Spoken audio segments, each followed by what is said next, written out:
में होना, दिनकर की जमीन पर होना और वहां पर कविता सुनाना केवल कविता कर्म नहीं है बल्कि जिम्मेदारी है।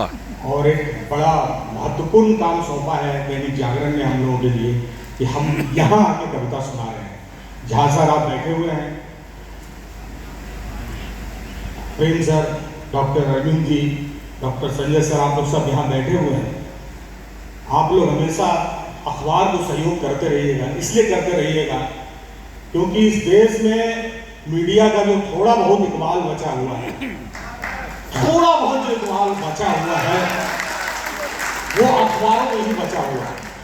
क्योंकि आप तो अखबार में लिखने वाले कम से कम उछलते कूदते चिल्लाते नस फुलाते हुए नहीं दिखते हैं, नौटंकी करते हुए नहीं दिखते। आप समझिए कि कम से कम अखबार के पत्रकार प्लास्टिक का थर्मोकोल का चांद बना के प्लास्टिक का त्रिपाल पहन के चंद्रयान पर जाने का नाटक करता हुआ तो नहीं दिखता। तो आज भी जो स्याही से लिखा जाता है, जो कलम से लिखा जाता है, उसको समाज ही चला सकता है। और बार बार शंभू जी कह रहे थे कि आप लोग खा पी रहे हैं, जनता खा पी रही है, जनता खा पी रही है। सुनिए भैया, पहली बार में जनता को खाते पीते देख रहा हूं।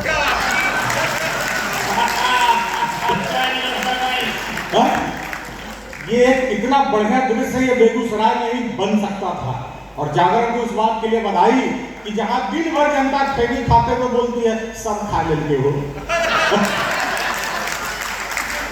वहां आप खा रहे हैं, ये बहुत बड़ी बात है।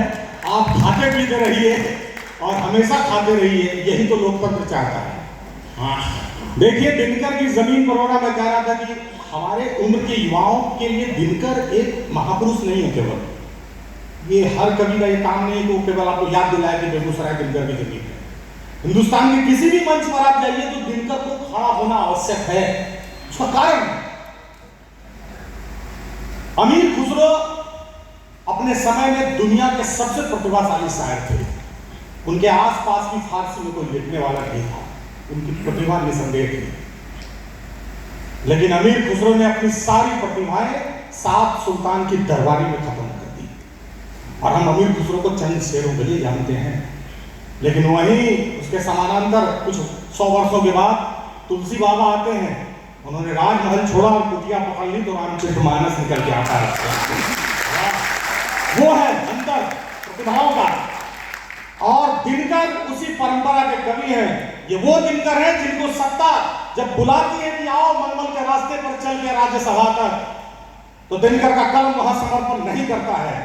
जो सत्ता उन्हें मलमल पर चढ़ के राज्यसभा तक बुलाती है, वहीं पर जब भारत चीन का युद्ध होता है तो नेहरू के सामने खड़े होकर परशुराम की प्रतीक्षा करते हैं। दिनकर, ये वो परंपरा है काफी, ये है दिनकर। तो इन युवाओं को बताइएगा कि दिनकर होने के अर्थ क्या है, दिनकर क्या थे, उससे ज्यादा महत्वपूर्ण है कि दिनकर आज कितने जरूरी है। और मैं एक छोटी सी कविता से शुरुआत करता हूं। मैं बेगूसराय में हूं, केवल और केवल इस कविता से शुरुआत कर रहा हूं। अगर मैं किसी दूसरे जगह होता, मैं अभी और जागरण के कवि सम्मेलन में पढ़ूंगा। मैं आपसे वादा करता हूं कि मैं इस कविता की शुरुआत कहीं नहीं करूंगा, मैं केवल बेगूसराय में कर रहा हूं। कविता का मन क्या होना चाहिए? धर्म किया कवि कविता नहीं, अपने समय की चिंता लिखो। रुपेश जी, किया कवि कविता नहीं, अपने समय की चिंता लिखो। अरे सब लिखते हैं गहरा समंदर। हर कवि कहता है कि इसमें ध्यान दीजिएगा, डीप थॉट, बहुत गहरे लिखा है। इतना गहरे किसी से पानी निकालते हैं। हे श्रोता, कहीं घुसने की हो, हंसी नहीं की, सुनने वाला बचता है, नजदीक नहीं जाना, बहुत गहरा है कवि। कि सब लिखते हैं गहरा समंदर, अरे तुम डूबे को तिनका लिखो। अरे कवि कविता नहीं, अपने समय की चिंता लिखो। बहुत बहुत धन्यवाद बेगूसराय। मेरे प्रिय मित्र बैठे हैं शंभू शेखर, बिहार के कल्चर को, बिहार की परंपरा को, की मर्यादा को उन्होंने जो पहचान दी है, पहचान देने से ज़्यादा महत्वपूर्ण है कि जोगा है। हम लोग कहते हैं कि नई पीढ़ी को जोगने वाला होना चाहिए। जोगैया बनवैया हमारी पीढ़ी हो गई, इन्होंने बहुत कुछ बना के दे दिया है। अब जोगैया पीढ़ी चाहिए जो कम से कम जोग सके। तो शंभू शेखर उन जोगने वालों में है। आदरणीय श्री जोगी भी आज बैठे हुए हैं यहाँ पर, और भैया के साथ मेरा पहला कार्यक्रम है बैठने का। गौरी के साथ तो मैं पढ़ चुका हूँ, और सुरेश भैया के साथ तो अक्सर हम ही लोग दोनों पढ़ते सुनते हैं, मंचों पर कम देखते तो होते रहता है कि सब लिखते हैं गहरा समुंदर, अरे तुम डूबे को तिनका लिखो, है कभी कविता नहीं, अपने समय की चिंता लिखो। और क्या है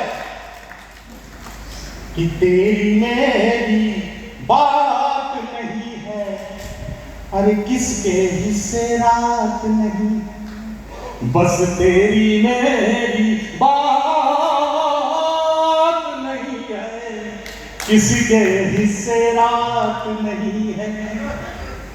अरे चांद सितारे सब लिखते हैं, चांद सितारे सब लिखते हैं, तुम कोई सूरज दिन का लिखो, है कभी कविता नहीं, अपने समय की चिंता लिखो। बेगूसराय वालों, आप जरा सोचिएगा, सिमरिया घाट में खड़ा होइए जहां गंगा समुद्र की तरह दिखती है। आप जरा सोचिए कि गंगा जी की धारा को जब आप सिमरिया घाट पर खड़े होकर देखिएगा, इतना पानी, इतना जल, तो आप सोचिए इतने जल के किनारे इतनी आग वाली कलम ने कैसे जल लिया होगा दिनकर की वजह। ये कंट्रास्ट है दिनकर का, ये आपकी जमीन की उर्वरकता है कि आंख में सोला दिखा नहीं है, तुमने अभी सच लिखा नहीं है, अरे आंख में सोला लिखा नहीं है, तुमने अभी सच लिखा नहीं है, कि राजमहल पर क्या लिखते हो, अरे राजमहल पर क्या लिखते हो, किसी गांव का रास्ता लिखो। राजमहल पर क्या लिखते हो, अरे किसी गांव का रास्ता लिखो, है कभी कविता नहीं, अपने समय की चिंता लिखो, अपने समय की चिंता लिखो। बहुत बहुत धन्यवाद। मैं आगे बढ़ता हूँ, एक गीत सुनाता हूँ आपको, अपने समय की चिंता का एक गीत पढ़ता हूँ। देखिए हम लोग जो 30